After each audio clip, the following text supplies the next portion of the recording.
दोस्तों, क्या होगा अगर कोई इंसान स्पेस से धरती की ओर छलांग लगा दे? तो अगर कोई इंसान ऐसा करता है तो उसे किस किस परिस्थितियों का सामना करना पड़ेगा, आइए आज के वीडियो में हम आपको बताते हैं। तो इससे पहले हम ये समझते हैं कि आखिर अंतरिक्ष की शुरुआत कहाँ से होती है। तो कारमन रेखा पृथ्वी के वायुमंडल और स्पेस में अंतर बताती है। जो इस रेखा को पार कर लेता है वो स्पेस में पहुंच जाता है। ये किसी बाउंड्री के जैसे काम करती है। इसकी ऊंचाई समुद्र तल से 100 किलोमीटर यानी कि 62 मील के करीब होती है और यह line world air sports federation की ओर से तय की गई है। तो अगर अब कोई इंसान यहाँ से छलांग लगाता है तो सबसे पहले उसका ब्रेन सेल ऑक्सीजन की कमी के कारण ठीक से काम करना बंद कर देगा और इतनी ऊंचाई से गिरने के कारण उसका बॉडी तेजी से घूमने लगेगा और हो सकता है कि वह कोमा में भी चला जाए या फिर ब्रेन डेथ भी हो सकता है। इसके साथ ही थर्मोस्फेयर में रेडिएशन की वजह से उसका शरीर रेडिएशन का शिकार भी हो सकता है। मंगलयान मरा नहीं है बल्कि जिंदा है, ठीक वैसे ही जैसे लोग अंगदान करके दूसरे इंसानों में जीवित रहते हैं। और ये कोई कल्पना नहीं, सच है। मंगलयान के कई अंग आज भी आधुनिक और अपग्रेडेड रूप में देश की कई सैटेलाइट्स में उपयोग हो रहे हैं। तो चलिए सभी को एक एक करके समझते हैं। मंगलयान में एक पेलोड था, थर्मल इंफ्रारेड इमेजिंग स्पेक्ट्रोमीटर, यानी एक तरीके का थर्मल इमेजिंग कैमरा। इसका काम ये होता है कि जो कैमरा किसी जगह पर मौजूद गर्मी को भांप सके। यह ज्यादातर रात में काम करता है। उसके बाद मंगलयान पर दूसरा सबसे ताकतवर पेलोड था मास कलर कैमरा, यानी सतह की उसके असली रंगों में फोटो लेनी और उसके आकार की जानकारी लेने के लिए इस कैमरा को लगाया गया था।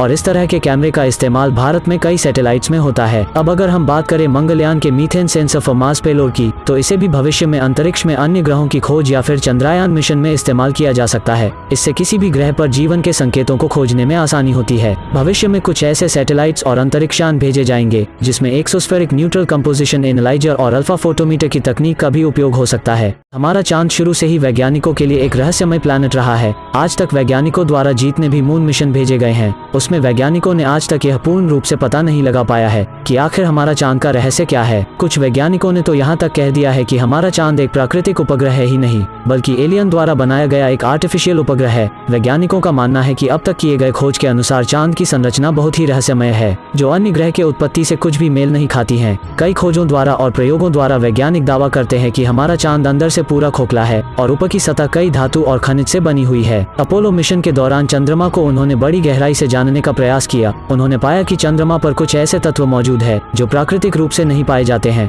और उन्हें वहां की चट्टानों पर शुद्ध टाइटेनियम मिला है, जो उच्च तापमान सहने योग्य और एक कठोर धातु है। और भी बहुत से खनिज मिले जो एक चौंका देने वाली बात है।